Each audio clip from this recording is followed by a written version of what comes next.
At the huge Willow Run factory in Michigan, where warplanes were made, the first new cars of the Kaiser-Frazer Company are designed and built. The first models are handmade and are the forerunners of hundreds of thousands which will be turned out under assembly line methods.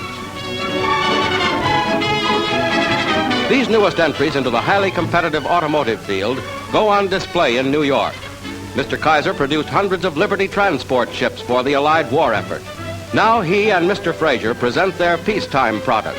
The six-cylinder Kaiser car features front-wheel drive.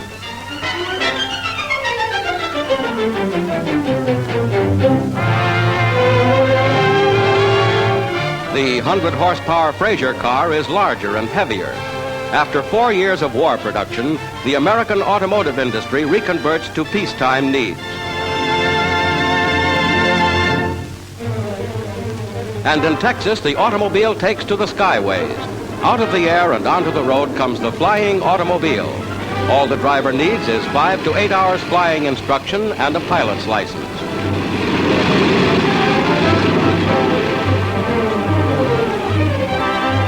In the hangar, the propeller and wings are removed, and it's an automobile.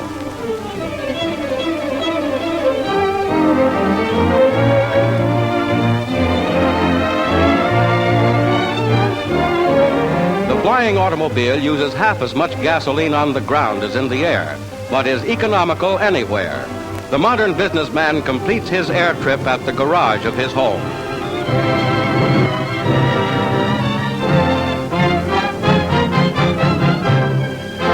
Modern science gives the automobile a lift at 120 miles an hour.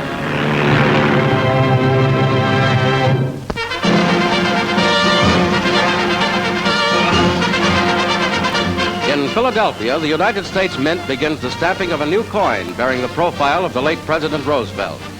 2,700,000,000 of these new 10-cent pieces are being coined. Mrs. Nellie Taylor Ross, Director of Coinage, inspects the new pieces and the original model.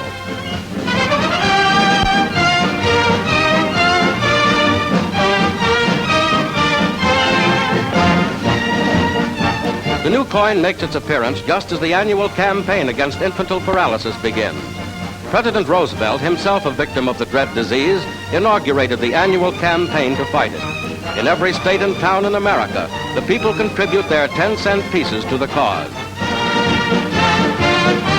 And in Washington, Mrs. Harry Truman and the President's daughter make their contributions.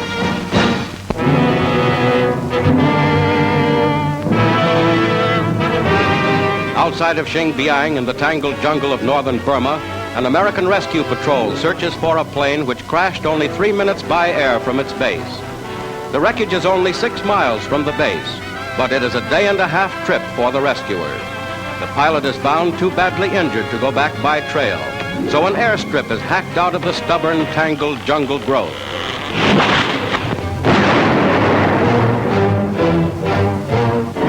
Emergency supplies, food, medicine, and equipment are parachuted to the rescue workers.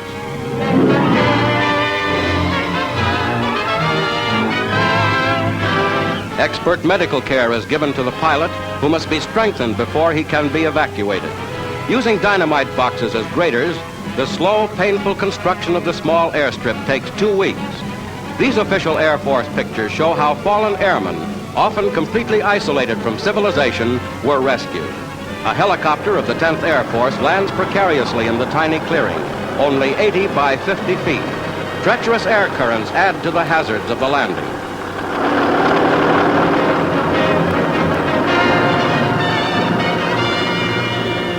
The injured pilot, carried in a litter, is strapped aboard the helicopter and dispatched to a base hospital for treatment and convalescence.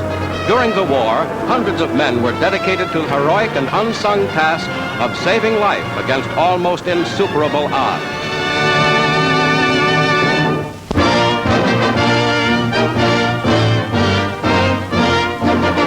In London, a state dinner has just been tendered representatives of 51 United Nations by King George VI, delegates to the First General Assembly of the United Nations Organization, here to convene a meeting that may well determine whether peace will prevail on earth, whether the children of all the nations are to live.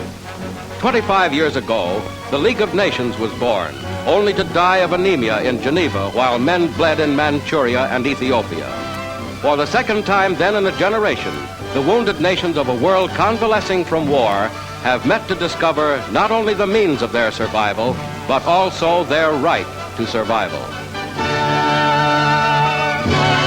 Remembering the failure of the League, 5 years of battle and agony, and the implications of the atomic age, the delegates are realistic. But remembering these, they must also be prepared to surrender, if need be, certain sovereign rights to the common rights of man.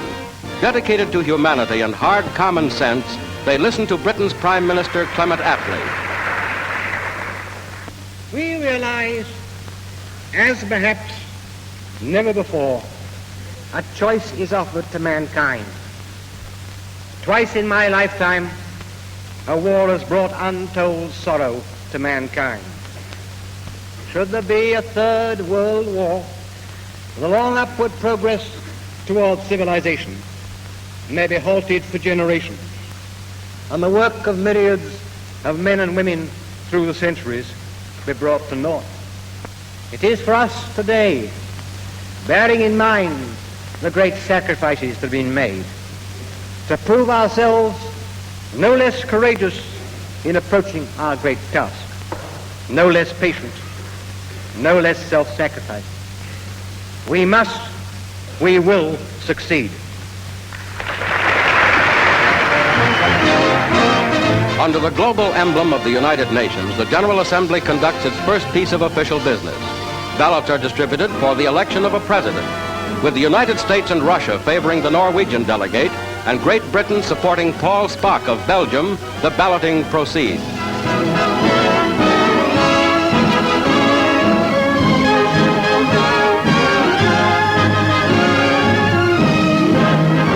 Secret balloting completed, a count of 28 to 23 gives the presidential chair to Paul Spock.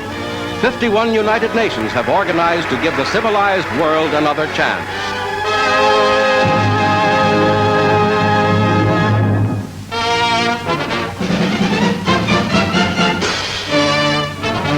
To the sunshine of Florida comes a distinguished vacationer, England's wartime Prime Minister Winston Churchill. In the United States for a 9-week stay, he and his wife are guests of a friend at Miami Beach.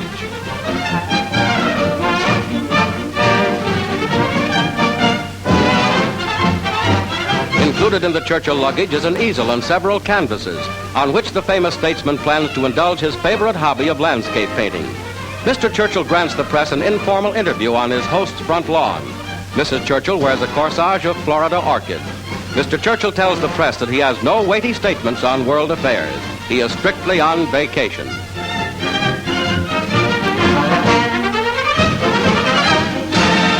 At nearby Hialeah Track, the winter racing season reaches its peak as 30,000 turn out in this beautiful tropical setting for a day of sport. The day's big race is the $10,000 inaugural handicap.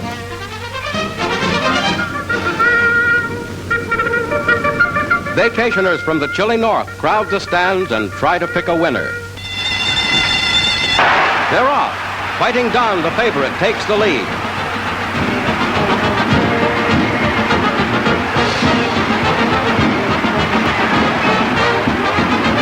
Into the stretch, the favorite is still in front, but QED number 9 is moving up.